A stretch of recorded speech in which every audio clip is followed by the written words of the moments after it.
pala and welcome to We're in Pampanga. So for today's vlog, kayo ba'y naghahanap ng barbershop na mapupuntahan kung kailangan nyo dito sa may San Fernando, Pampanga?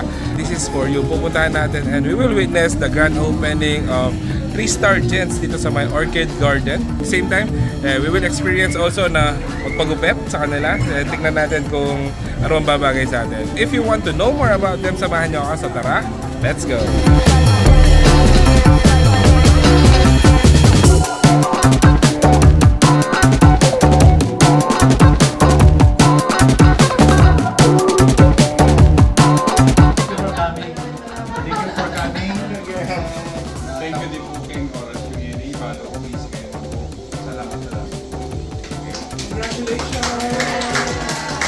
So let's talk about their mga services nila dito sa may 3-star Gents. So first, syempre meron tayong haircut for gentlemen. So as low as 250 pesos, pwede ka nang magpagupit dito. Syempre if you want to upgrade it to a shampoo, additional 100 pesos. So ito yung mga services nila. So they have head shaves, meron din pang kiddie, yan.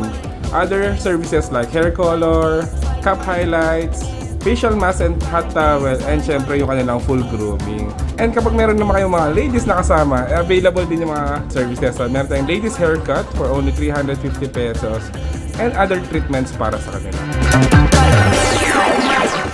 Looking forward for more branches of the creative 3-star Gents Barbershop, not just here in the city, but all over the province. Again, congratulations at Blvd.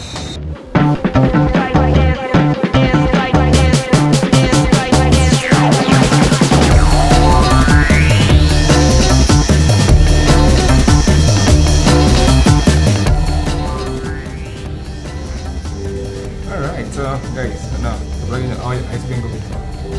Alright, so if you want to feel good and look good, visit itong 3-star Gents Barbershop located dito sa may Orchid Garden, dito sa may San Fernando, Pampanga, and they are open from 10 a.m. to 9 p.m. Monday to Sunday.